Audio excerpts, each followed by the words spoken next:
اچھا، خوف اور امید جو آج دو موضوعات ہیں ہمارے پاس، یہ مومن کی ایسی علامت میں سے ہیں کہ حدیث میں ہے کہ اگر مومن کے دل کے دو ٹکڑے کیے جائیں اور اسے تولا جائے تو بالکل برابر نکلے گا خوف اور امید کا حصہ، بالکل برابر ہونا چاہیے. بلکہ ایک بڑی لطیف حدیث ہے، خوف کس چیز سے اور امید کس چیز سے؟ ظاہر ہے کہ واضح ہے، خوف اپنے گناہوں کی وجہ سے اور امید اللہ کی رحمت کی وجہ سے. تو خوف کا تعلق ہے کہ میں نے گناہ کیے، پروردگار نعوذ باللہ ظلم نہیں کرتا، تو وہ اس کے ظلم کی وجہ سے نعوذ باللہ مجھے خوف نہیں ہے بھی مناجات میں بھی کہ پروردگار مجھے اس لیے خوف نہیں کہ نعوذ باللہ جیسے ایک ظالم حکمران کا خوف ہوتا ہے کسی کے دل میں، ایسی کوئی بات نہیں ہے. بلکہ خوف یہ کہ چونکہ تو نے مجھ پہ نعمتیں نازل کی، میں نے گناہ کیے، اب میں تیرے عذاب کا مستحق ہو گیا ہوں، تو مجھے خوف ہے کہ کہیں عذاب میں مبتلا نہ ہو جاؤں، ساتھ میں امید بھی ہے کہ انشاءاللہ تو اپنی رحمت کے صدقے میں معاف فرما دے. تو یہ دونوں کیفیتیں مومن کے دل میں ہونی چاہیے. کئی دعاؤں میں، انفیکٹ دعائے افتتاح میں بھی اگر آپ ملاحظہ فرمائیے تو بالکل ابتدا میں کیا ہے، کم از کم ابتدا کے شاید ہوتا ہے کہ 2-3 جملے آپ کو یاد ہوں. بسم اللہ الرحمن الرحیم، اللہم انی افتتح الثناء بحمدک وانت مسدد للصواب بمنک.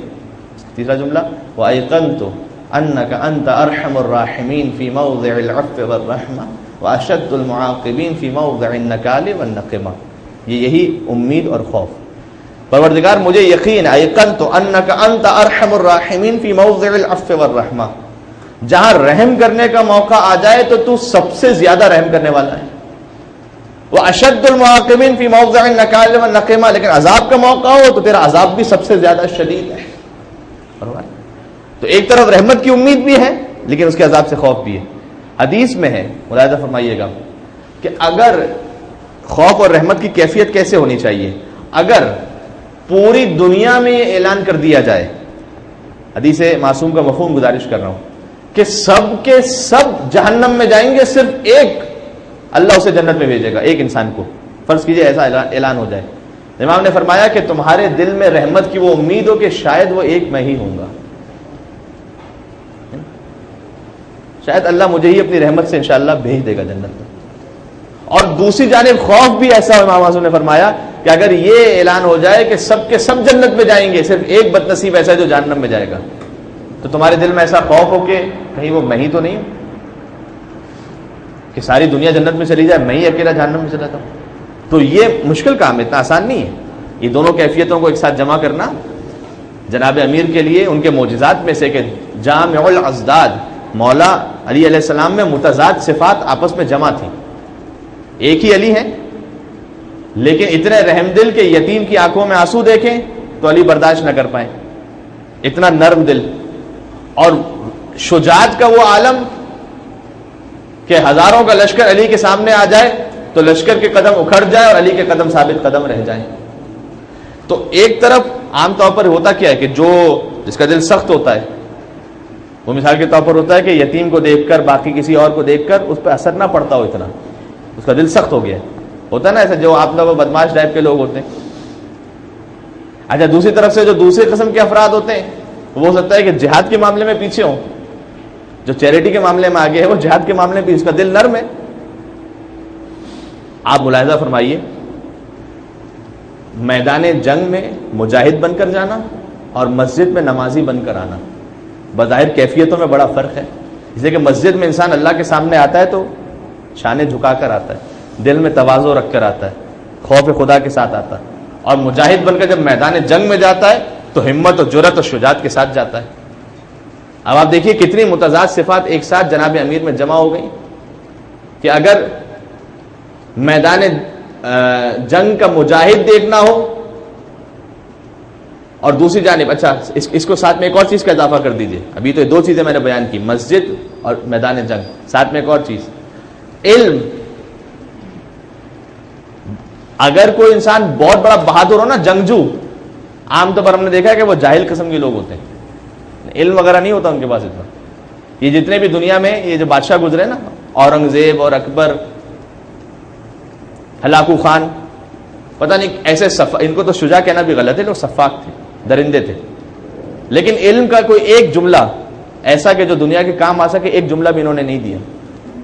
دوسری جانب جو بڑے بڑے علماء گزرے ہیں، اب میں ان اسلامی طور پر اس حوالے سے ڈسکس نہیں کرنا چاہ رہا، لیکن ہم دیکھیں بڑے بڑے فلسفی گزرے، بڑے بڑے سائنٹسٹ گزرے، آئنسٹائن ہے، ایڈیسن ہے، انہوں نے علم کے حوالے سے دنیا کو کچھ نہ کچھ دیا ہے، لیکن میدان جنگ میں کوئی کارنامہ انجام نہیں دیا۔ تو جو علم کے میدان میں آگے ہوتے ہیں عام طور پر وہ جہاد کے میدان میں عام طور پر پیچھے ہوتے ہیں، اور جو جہاد کے میدان میں آگے ہوتے ہیں وہ عام طور پر علم کے میدان میں پیچھے ہوتے ہیں۔ یہ عام طور پر دنیا میں دستور رہا ہے، اس لیے کہ اللہ کچھ صفات کچھ کو عطا کرتا ہے، کچھ صفات کچھ کو عطا کرتا ہے۔ لیکن امیر المومنین کے حوالے سے آپ ملاحظہ فرمائیے کہ علم کا میدان اور جہاد کا میدان، اور دونوں کی گواہی دو دروازوں نے دی ہے کہ اگر علم کا میدان ہو تو علی باب مدینۃ العلم قرار پائے، اور شجاعت کا میدان ہو تو خیبر کا اکھڑا ہوا در علی کے ہاتھ میں نظر آئے۔ اس لیے یہ متضاد صفات کا ایک ساتھ ہونا یہ جناب امیر کی خصوصیات میں سے تھا۔ پروردگار چاہتا ہے کہ مومن اپنے لیول اور اپنے سٹیٹس پر یہ خوف اور امید کی دو الگ الگ خصوصیتوں کو ایک ساتھ رکھے دل میں۔ شیطان کیوں مارا گیا تھا؟ شیطان اس کے دل میں غرور تھا۔ غرور کس بات کا تھا؟ روایت میں ملتا ہے کہ پروردگار عالم نے انسانوں کی خلقت سے ابھی پہلے کی بات ہے، اعلان کیا پہلے آسمان پر کہ کوئی ایک انسان ایسا ہے جو میری بارگاہ سے نکال دیا جائے گا اور قیامت تک کے لیے ملعون قرار پائے گا۔ اعلان ہوا پہلے آسمان پر، تو جو سارے فرشتے تھے پہلے آسمان کے وہ گئے پہلے آسمان کے فرشتوں کے سردار کے پاس اور کہا کہ یہ اللہ نے اعلان کیا ہے کہ کوئی ایک انسان ایسا ملعون ہوگا کہ قیامت تک لعنت اس کے مقدر میں ہوگی، کہیں ہم میں سے تو کوئی نہیں ہے ایسا۔ تو جو سردار تھا پہلے آسمان پر فرشتوں کا وہ گھبرا گیا اور اس نے کہا کہ تم اپنے بارے میں پوچھتے ہیں، مجھے تو اپنی فکر لگی ہوئی کہ کہیں میں تو نہیں ہوں کہ میں ہی خدا نخواستہ ملعون قرار پا جاؤں۔ تو اب وہ تو پہلے آسمان کا سردار تھا، وہ گیا دوسرے آسمان پر اور اس نے وہاں پر یہ سوال کیا کہ کیا تم میں سے کسی کے پاس اتنا علم اور اتنی سمجھ ہے کہ جو بتلا سکے کہ اللہ کس کو ملعون قرار دینے والا ہے؟ کہ ہم میں سے تو کوئی نہیں وہ۔ جب دوسرے آسمان کے فرشتوں کو پتہ چلا تو وہ اپنے سردار کے پاس گئے اور ان کے سردار نے بھی یہی کہا کہ تم نے تو اپنے بارے میں پوچھا، میں تو اپنے بارے میں فکر مند ہو گیا کہ کہیں میں نہ ہوں۔ وہ دیکھیں وہ خوف کی منزل کہ ایک ہے لاکھوں اور کروڑوں فرشتوں میں سے اللہ نے کہا ایک ہے کہ ایسا جو ملعون بننے والا ہے، سب کو فکر ہوئی ہم تو نہیں ہے وہ۔ یہاں آپ سینکڑوں عذاب جہنم کے آیتیں سناتے رہے، کہتے مولانا وہ تو کسی اور کے بارے میں، یہ آپ غلط مجمع کو سنا رہے ہیں۔ ارے تو قرآن آپ کے بارے میں نازل نہیں ہوا کیا؟ جناب امیر کا کلام آپ کے لیے نہیں ہے کہ نہج البلاغہ کا؟ وہاں ایک اللہ نے کہا کروڑوں فرشتوں میں سے ایک ایسا جو ملعون ہوگا ان میں رہنے والوں میں سے۔ دوسرے آسمان والا تیسرے آسمان کے پاس پہنچا، تیسرے آسمان والا چوتھے آسمان والے کے پاس، میں سب گھبرائے میں۔ اب جب چھٹے آسمان تک خبر پہنچی، چھٹے آسمان والا ساتویں آسمان سب سے بلند آسمان، وہاں پر پہنچا اور کہا کہ کوئی ایک ایسا ہے جسے اللہ ملعون قرار دے گا۔ اور جتنے ملائکہ تھے انہوں نے کہا کہ ایسا نہ ہو کہ ہم میں سے کوئی ہو، اللہ سے معافی طلب کرو۔ ابلیس بھی وہیں پر تھا، ابلیس جن ہے فرشتہ نہیں ہے وہ، لیکن اتنی عبادت کی تھی کہ اللہ نے فرشتوں کے ساتھ رکھ دیا تھا اسے، ٹھیک ہے نا۔ ابلیس نے کہا کہ تم جیسے فکر مند ہونا ہے وہ ہوتا رہے، میں نے تو اتنی عبادت کی ہے کہ میں تو نہیں ہوں کم از کم، میں نے تو ہزاروں سال عبادت کی، میں تو نہیں ہوں کم از کم، تم میں سے وہ جو فکر جو ٹھیک ہے۔ اچھا اب یہ کیا آ گیا؟ یہ خوف نکل گیا، غرور آ گیا۔ پروردگار نے جو آدم کے سامنے جھکایا ہے ابلیس کو، کیا ضرورت تھی اللہ کو؟ سوال ہے، اللہ کو کیا مزہ آ رہا تھا کہ ابلیس آدم کے سامنے جھکے؟ اچھا اللہ کو کیا لطف آتا ہے کہ آپ اللہ کے سامنے جھکیں؟ ہمارا اللہ کے سامنے جھکنا کہ اللہ کی خدائی کو بڑھا دیتا ہے؟ نعوذ باللہ، کچھ نہیں ہوتا۔ یہ اللہ کیوں چاہتا ہے کہ ہم جھکیں؟ اس لیے کہ پروردگار چاہتا ہے کہ یہ جب اللہ کے سامنے دل جھکے گا کہ دنیا کے ہر بت سے اور ہر غلامی سے آزاد ہو کر ایک کے سامنے سجدہ کرے گا انسان، دل آزاد رہے گا۔ یہ بہت بڑی بات ہے اگر واقعا کوئی اس منزل تک پہنچ جائے۔ جناب علامہ اقبال علیہ رحمٰن نے جو اپنی نظم میں کہا تھا، مشہور جو نظم ہے کہ کبھی اے حقیقت منتظر تو نظر آ لباس مجاز میں، کہ ہزاروں سجدے تڑپ رہے ہیں تیری جبین نیاز میں۔ اور پھر اس کے بعد قلب مومن کو تشبیہ دی آئینے سے کہ آئینہ اگر وہ ٹوٹ جائے تو اس کی قیمت ختم ہو جاتی ہے، لیکن آئینہ اگر مومن کا دل وہ اللہ کی بارگاہ میں اپنے گناہوں کی وجہ سے ٹوٹ کر شرمندہ ہو جائے تو اس کی قیمت اور بڑھ جاتی ہے۔ یہ آئینہ وہ اس کی قیمت اور بڑھ جاتی ہے۔ کیا تو بچا بچا کے نہ رکھ اسے، تیرا آئینہ ہے وہ آئینہ کہ شکستہ ہو تو عزیز تر ہے نگاہ آئینہ ساز میں۔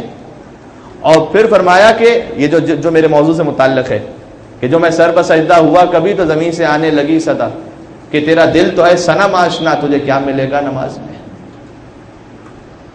تو یہ جو نماز ہے اگر پھر بھی دل وہ بتوں سے جڑا ہوا ہے، یہ بت آج کل کے بت تو بدل گئے نا، کسی کا بت موبائل ہے، ہو سکتا ہے کہ کسی کا بت اس کے گھر والے ہوں، ہو سکتا ہے کسی کا بت رسوم و رواج ہو، ٹھیک ہے، ہو سکتا ہے کسی کا بت اس کا کلچر ہو، کچھ بھی ہو سکتا ہے بت. تو اگر ان بتوں میں دل ہے تو پھر اللہ کے سامنے جھکنے کا وہ جو روح ہے وہ ختم ہو جاتی ہے. تو شیطان جو بعد میں شیطان بن گیا، بات میری لمبی ہو رہی ہے، شیطان جو بن گیا بعد میں، اللہ یہ چاہتا تھا کہ اسے اپنی عبادت پر غرور ہے اور یہ سوچ رہا ہے کہ وہ ایک تو میں نہیں ہو سکتا. اللہ ابلیس کو آدم کے سامنے جھکا کر کیا حاصل کرنا چاہتا تھا؟ اس کے دل میں اس غرور اور بت کو توڑنا چاہتا تھا پروردگار، کہ تیری عبادت کا جو غرور بت ہو گیا نا، اس کو توڑ دے. جو غرور اور بت ہوتا ہے یہ خالی دولت کا نہیں ہوتا، یہ علم کا بھی ہو سکتا ہے، عبادت کا بھی ہو سکتا ہے. عبادت کا کیسے ہو سکتا ہے؟ مولانا پورے ہمارا جتنا خاندان ہے نا اس میں سے خالی ہم ہی ایک دیندار متقی ہیں، باقی تو سب ویسے ہی ہیں. یہ کتنے لوگ آگے کہتے ہیں ہم سے؟ اگر یہ شکر کے عنوان سے ہو بہت اچھی بات ہے، اللہ نے ہمیں توفیق دی ہے، اور اگر غرور کے عنوان سے ہو نہیں، پھر آپ کی عبادت ہی آپ کے لیے بت ہے. اچھا کسی عالم نے بہت اچھا جملہ کہا تھا قم میں، ان کے ساتھ بڑا اچھا جملہ کہا کس کے اندر کیا بت ہے یہ ہمیں نہیں پتا، آپ اپنے بت کو خود ہی جانتے ہیں، آپ کو خود ہی اس بت کو توڑنا ہے.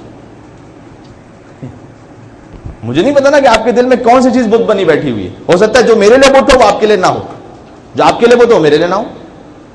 ٹھیک ہے، مثال کے طور پر شاید آپ کے لیے شہرت کا بت نہ ہو، شاید ہو سکتا ہے میرے لیے وہ بت بن گیا ہو کہ مجھے شہرت عزیز ہونے لگے.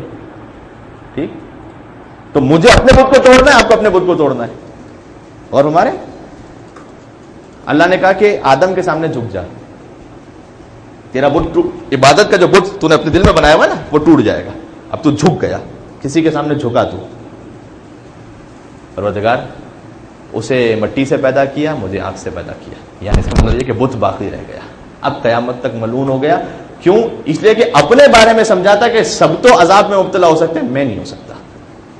یہ سوچ دماغ سے نکال دیجیے گا، پہلی بات. دوسری طرف سے دوسری بات بھی ہے کہ اللہ کی رحمت کی امید بھی رکھیے گا. کتنی رحمت کی امید؟ روایت میں ہے کہ جب ایک گناہگار کو لے جایا جا رہا ہوگا نا جہنم کی طرف، وہ جو بارگاہ پروردگار، وہ جلالت، اس بارگاہ میں وہ پلٹ کر دیکھے گا. اللہ کی آواز آئے گی کہ تو نے پلٹ کر کیوں دیکھا مجھے؟ وہ کہے گا پروردگار میں گناہگار تھا لیکن مجھے تیری رحمت کی بھی امید تھی. اللہ کہے گا تو نے اس وقت میری رحمت کو پکارا، جا میں نے تجھے معاف کیا. دوسری طرف ایسی رحمت کا عالم بھی ہے. حدیث میں 2-3 حدیثیں اتنی خوبصورت ہیں. اچھا حدیثیں تو بہت ہیں لیکن میرے پاس وقت نہیں ہے اس لیے میں چھوٹی چھوٹی مختصر سناؤں. اگر ایک شخص دنیا میں ہر کام کرنے سے پہلے بسم اللہ کہنے کا عادی ہو، تاکید ہے نا، جو اچھا کام شروع کیجئے، بلکہ اب کوئی بھی کام، کھانا کھا رہے ہیں بسم اللہ کہیے، بلکہ بعض علماء نے تو یوں بھی استحباب لکھا ہے کہ اگر کھانا الگ الگ کھا رہے ہیں تو بھی بسم اللہ کہیے. آپ نے بریانی کھائی بسم اللہ کہا، اس کے بعد قورمہ کھایا پھر بسم اللہ کہا. ٹھیک ہے، یہ اگر بسم اللہ کہنے کی عادت ہو، آپ نے گاڑی چلائی بسم اللہ کہا، آپ گھر سے نکلے بسم اللہ کہا، ہر کام میں بسم اللہ آپ نے کہا، بسم اللہ الرحمن الرحیم. اگر کسی کی عادت ہو، اس کا فائدہ کیا ہوگا؟ جب قیامت میں نامہ اعمال اسے دیا جائے گا نا، اور کہا جائے گا کھول، اللہ اکبر، تو کہے گا بسم اللہ، اس کی وہ عادت تھی نا بسم اللہ الرحمن الرحیم. یہ بھی ایک بحث ہے پوری. جو ہماری دنیا میں عادت ہے وہی وہاں پر باقی رہنے والی ہے. قرآن کریم میں ایک آیت ہے، اللہ مشرکوں سے پوچھے گا کہ تم نے کیوں شرک کیا تھا؟ وہ کہیں گے وما کننا مشرکین، ہم تو مشرک تھے ہی نہیں. تو علامہ طباطبائی نے لکھا ہے وہاں پر کہ وہاں اللہ کی وہ جلالت، جہنم کے وہ منظر، پل صراط، سب کچھ. تو یہاں پر بھی آ کے اللہ کے سامنے مکر گیا یہ کہ میں تو مشرک تھا ہی نہیں، تو نے مجھے غلط پکڑا ہے. یہ کیوں ہے؟ کہ اس لیے کہ جو دنیا میں جھوٹ بولنے کا عادی تھا، قیامت میں بھی جا کے جھوٹ بولے گا کہ میں تو مشرک نہیں تھا. جو یہاں عادت ہے وہ وہیں پر عادت ہے. تو یہاں عادت تھی بسم اللہ کہنے کی، وہیں پر بھی بسم اللہ کہا. جیسے بسم اللہ کہا نا، اس نے نامہ اعمال کھولا تو وہ گناہگار تھا. پروردگار اس سے کہے گا کہ میں تیری تقدیر میں جہنم ہے اس لیے کہ تو گناہگار ہے، تیرے گناہ بہت زیادہ ہے، لیکن تو نے اس وقت میری رحمت کو یاد کیا اور نامہ اعمال کھولتے ہوئے کہا بسم اللہ الرحمن الرحیم، میں نے اس رحمت کے صدقے میں تجھے معاف کیا. اس طرح رحمت کا عالم بھی ہے. جناب سلمان فارسی سے بھی روایت ہے کہ اللہ کی رحمت کے 100 حصے ہیں، اس میں سے ایک اللہ نے دنیا میں بھیجا ہے ابھی، ایک. یعنی یہ ماں کے دل میں اپنے اولاد کے لیے محبت ہے نا، اللہ کی رحمت کے اس ایک حصے کا صدقہ ہے. دنیا میں جتنی رحمتیں اور محبتیں اس ایک رحمت کے حصے کا صدقہ ہے. تو 99 کا کیا کرنا ہے پھر؟ جناب سلمان فارسی نے روایت فرمائی، کہا کہ 99 جب اللہ میدان محشر میں جمع کرے گا نا انسانوں کو، تو اپنی اس ایک رحمت کو اس 99 سے ملا کر 100 کر دے گا. وہ 100 رحمت کے حصوں کو اپنی مخلوقات پر پھیلائے گا، پھر ان رحمت کے صدقے میں جو 100 حصے ہوں گے پھر حساب اور کتاب شروع کرے گا. تو میں نے کچھ خوف کی روایتیں بھی شروع میں سنا دی اور امید کی روایتیں بھی سنا لی. دونوں بیلنس ہونا چاہیے، اور یہی انسان کی ترقی کے لیے بھی ضروری ہے. ہم نے دیکھا ہے کچھ لوگ جو ایکسٹرا خوف میں مبتلا ہو جاتے ہیں، زندگی اجیرن ہو جاتی ہے. جو عبادتیں کر بھی رہے ہوتے ہیں وہ بھی ڈاؤٹ آہستہ آہستہ کر کے چھوڑ دیتے ہیں. یہ انہی میں سے ایک ہے معاملہ. اگر ایکسٹرا کسی کو تقویٰ کا ڈوز ہو جائے کہ اتنا شک وضو میں، اتنا شک غسل میں، یہ اسی خوف کی وجہ سے ہوتا ہے. یہ خوف اس میں اتنا زیادہ بڑھ گیا ہے کہ غسل جناب علی 20-20 منٹ کا ہو رہا ہے. مجھے یاد ہے ایک مرتبہ کسی نے مجھ سے نقل کیا تھا، مولانا صادق حسن صاحب قبلہ حفظہ اللہ، ان سے ان کے حوالے سے، کہ سوال جواب کی ایک نشست ہو رہی تھی، تو کسی نے ان سے سوال کیا کہ میں تو غسل کر لیتا ہوں 5 منٹ میں، میرا دوست ہے اس کا غسل جو ہے وہ 25 منٹ آدھا گھنٹہ لگتا ہے، تو آپ اسے کوئی نصیحت فرمائیے. تو انہوں نے جواب دیا کہ اسے تو بعد میں نصیحت کروں گا، آپ کو پہلے 5 منٹ میں کون سا غسل ہوتا ہے بھائی؟ اتنا کتنا پانی ضائع کر رہے ہیں. خیر حدیث میں تو معیار بڑا سخت ہے کہ وضو کے لیے 3 پاؤ اور غسل کے لیے 3 کلو. وہ تو خیر ہمارا ٹھنڈا گرم چیک کرنے میں گزر جاتا ہے. ٹھنڈا آ رہا ہے کہ گرم آ رہا ہے کہ یہ آ رہا ہے کہ وہ آ رہا ہے، جناب 3-4 کلو 8-10 کلو ادھر ادھر ہو گیا. تو یہ جو ہے نا ایکسٹرا خوف ہو جاتا ہے کسی کو کہ جناب ایسے کیسز ذاتی طور پر میں جانتا ہوں. وہ افراد کے مثلا صبح اٹھا اور ہر صبح کو اس کو شک ہے کہ مجھ پہ غسل واجب ہو گیا بلا وجہ، مجھ پہ شاید غسل واجب ہو گیا ہے، میں حالت نجاست میں آ گیا ہوں. اور حالت نجاست میں جب آ گیا وہ جوان بیچارہ، ابھی تو شادی بھی نہیں ہوئی، اور پھر وہ غسل کرنے کے لیے تشریف لے جائیں، یہ اس کی ہر رات کا معمول. یعنی ایک موقع وہ تھا کہ نماز شب تک کا پابند تھا، شیطان نے ایسا بہکایا. شیطان کبھی کسی کو جب گناہ سے نہیں بہکا سکتا نا، عبادت کے ذریعے آ کے بہکاتا ہے. عبادت میں اتنا ڈاؤٹ، اتنا دماغ میں اس کو شک پیدا کر دے گا کہ انسان جو ہے نا جھنجھلا کر آخر میں کیا ہوتا ہے، آخر میں کہتا ہے یہ سب دین وغیرہ سب بکواس ہے، نعوذ باللہ من ذالک، سب ختم. روز ہر رات شک ہوتا تھا کہ میں شاید نجس ہو گیا ہوں، مجھ پہ غسل واجب ہو گیا. غسل کرنے کے لیے جب تشریف لے جائیں، اب یہ یقین ہی نہیں ہو پا رہا کہ غسل ہو بھی گیا یا نہیں ہوا. فجر کی نماز قضا ہونے تک غسل جاری رہتا تھا، یقین نہیں ہو رہا کہ میرا غسل ہو گیا ہے. فجر سے پہلے غسل شروع ہوا ہے اور اب تک یہ کہ شاید غسل نہیں، شاید یہ حصہ باقی رہ گیا تو شاید وہ حصہ باقی. اور وہ انسان کے جو نماز شب پڑھنے کا پابند تھا، شیطان نے اسے عبادت کے ذریعے اتنا بہکا دیا کہ پھر فجر کی نماز بھی روزانہ قضا ہو کے پڑھتا. کیوں؟ اس لیے کہ لیٹ نہیں اٹھتا تھا، اس لیے کہ غسل اتنا لمبا کرتا تھا. مولانا کیا کریں؟ کچھ لوگ سوال کرتے ہیں، اب یہ بات بہت دور تک جا رہی ہے جو کہ کیمرے کے توسط سے. کیا کریں مولانا کبھی ایسے اگر کیفیت ہو جائے؟ دبئی میں ایک صاحب نے مجھ سے سوال کیا، میں نے کہا سمپل ایک کام کر لو. اگر آپ کا غسل 20-25 منٹ تک چل رہا ہے اور آپ کو شک پر شک ہو رہا ہے تو اپنے اوپر منت کر کے ایک چیز مان لو بھائی. منت کیا؟ اللہ کے لیے اپنے اوپر واجب کرتا ہوں کہ اگر میں نے 5 منٹ سے اوپر غسل کیا تو 5000 روپے صدقہ دوں گا. منت ٹھیک ہے نہیں؟ ٹھیک ہے، بالکل منت. قربتاً اللہ نہ صحیح 5000 کے صدقے میں آپ یقیناً، میں آپ سے کہہ رہا ہوں 4 منٹ میں غسل ختم نہ ہو جائے میرا نام بدل دیجیے گا. بالکل کہ اچھا اس نے کر کے، کیونکہ وہاں عشرہ مجالس میں پڑھ رہا تھا اور اس نے شروع میں آ کے مجھ سے پوچھا کہ مولانا یہ مسئلہ ہے. میں نے کہا آہستہ آہستہ کر کے، اگر 20 منٹ میں ہو رہا ہے تو 10 منٹ کی پہلے منت مارو، پھر 2 دن بعد 5 منٹ کی منت ماننا، اس طرح کرتے.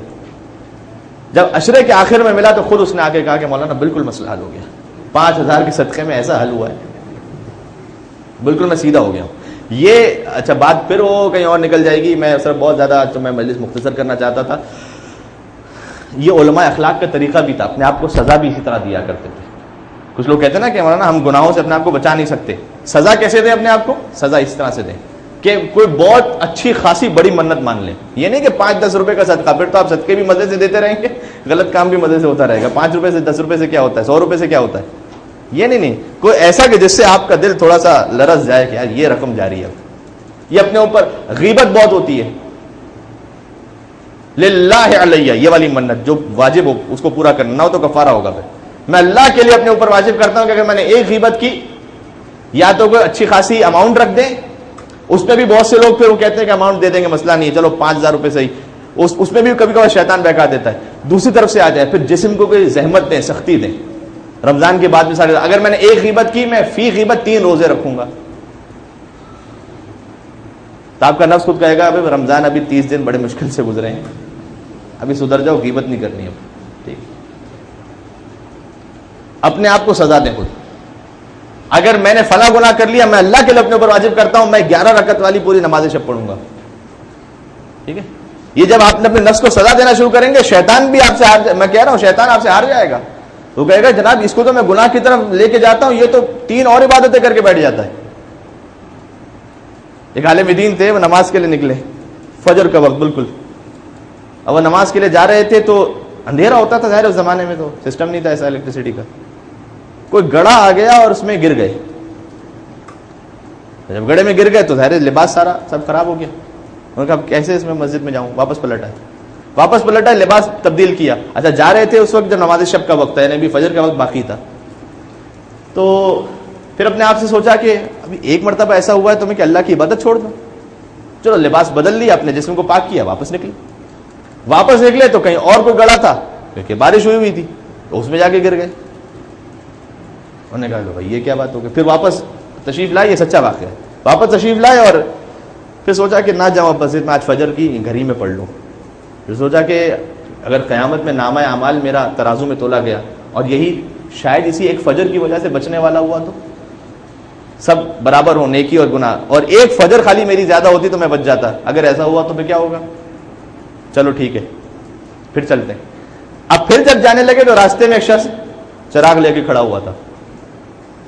انہوں نے کہا بھائی تیرا بڑا شکریہ، 2 دفعہ میں گر چکا ہوں یہاں پر، تیسری دفعہ بھی تو اللہ تجھ پہ رحمت نازل کرے. کہا نہیں، میں تو آپ کیا سمجھے، میں کون ہوں. کہ تو کو بہت نیک آدمی ہے، نمازی کے لیے تو راستے میں چراغ لے کے کھڑا ہوا ہے. کہا میں شیطان ہوں. کہا شیطان، تو تم یہاں پر میرے لیے کیوں چراغ لے کے کھڑے ہو. کہ میں آپ کے لیے صرف چراغ لے کے کھڑا ہوا ہوں کہ جب آپ گئے اور پہلی دفعہ گرے تو آپ جب گھر میں پہنچے اور آپ نے کہا کہ نہیں میں پھر سے ہمت کرتا ہوں، لباس پاک کیا آپ نے، پھر آ گیا.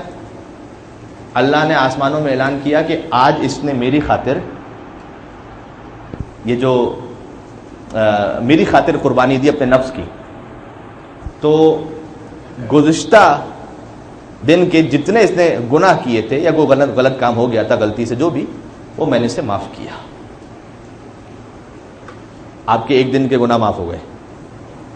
آپ واپس پہنچے پھر گر گئے تو اللہ نے اعلان کیا کہ جب آپ واپس پلٹ کر گرنے کے بعد گھر پر گئے، واپس لباس صحیح کر کے آئے، کہ اب ایک دن کی بات نہیں ہے، اس کے جتنے سارے گزشتہ گناہ تھے نا سب میں نے معاف کیا ہے. جب آپ تیسری مرتبہ آئے تو مجھے ڈر ہوا کہ اب گر گئے نا، تو اللہ کہے گا کہ اگلے گناہ بھی میں نے معاف کی. اس لیے میں کھڑا ہوں یہاں پر چراغ لے کر کے، پھر زندگی بھر بھی محنت کرتا رہوں گا، کوئی فائدہ نہیں ہوگا. 3 دفعہ گر کے اٹھ کے اللہ یہ بھی رحم ہے دیکھے اللہ کا. ٹھیک ہے، تو اتنا رہی. تو دونوں کیفیتیں اپنے اندر اس کو رکھیے کہ ذرہ برابر بھی گناہ ہو جائے کوئی چھوٹا نہ سمجھیں اسے کہ میں نے اپنے رب کی معصیت کی، بہت بڑا گناہ ہو گیا ہے، غلط ہو گیا. دوسری طرف سے اگر انسان کی زندگی گناہوں میں بھی گزری ہے، کہیں اللہ کی رحمت مجھ سے زیادہ بڑی ہے، میرے گناہ سے زیادہ بڑی ہے، اللہ مجھے معاف کر دے گا. تو یہ کیفیتیں اللہ ہمیں توفیق دے کہ ہم اپنے دلوں میں رکھ سکیں.